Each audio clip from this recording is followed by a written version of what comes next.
बहरान TV जो सरवाण Ghulam Nabi mori तालीमी जागीरदार के सिलसिले में महड़ पहुतो, जिते सियासी समाजी अगवाणन उस्तादन ऐं सिविल सोसाइटी के नुमाइंदन संदस शानदार इस्तकबाल कयो।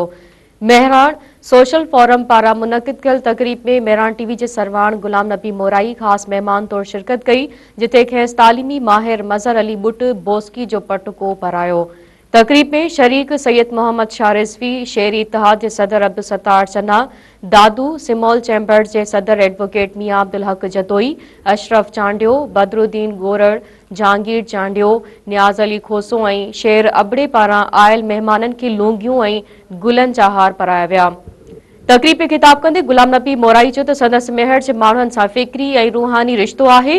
हू 18 सालनि खां मेहड़ समेत सॼी सिंध में सुजागी जा सॾ कंदो पियो अचे। गुलाम नबी मोराई चयो त मेहड़ में NJV ऐं ज़ैबिस्ट जहिड़ा स्कूल ठहण मां साबित थियो आहे त असांजी जदोजहद नतीजा ॾियण शुरू कया आहिनि।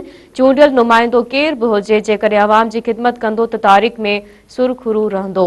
हुन चयो त संदसि लाइ फ़खुर जी ॻाल्हि आहे जो हू मेहड़ ॼाए सैयद अली अकबर शाह जी तिलक चाढ़ी हैदराबाद में क़ाइमु कयल तालीमी इदारे में पढ़ियो। सैयद अली अकबर शाह ऐं नूर मोहम्मद लाखेड़ जी इल्मी ख़िदमतनि खे विसारे नथो सघिजे।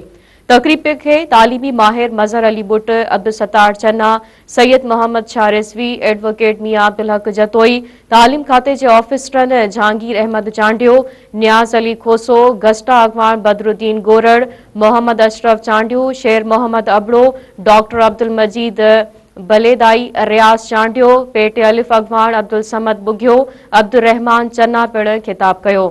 तकरीब में आजिज असगर सोढर, पेटे अलिफ अगवान अब्दुल समद बुघियो, बदर सहोल, आज़ाद अनवर कांधड़ो, मीरण गाज़ी सहोल, फारूक डेपड़, सैयद मुख्तियार शाह, हाजी अब्दुल हमीद खोसो, सुहेल अब्बासी, ज़हीर अब्बास पंवर, इकबाल डेरो, मसूद मदहोश, खालिद मेमर, शहजाद बुट, साजिद महेसर, मीर मुर्तज़ा मंगरियो, अवेज़ करनी, रईस मुश्ताक अहमद चांडियो, अली अहमद हालो, मज़हर भुट्टो, इम्तियाज़ सियाल ऐं ॿियनि शिरकत कई।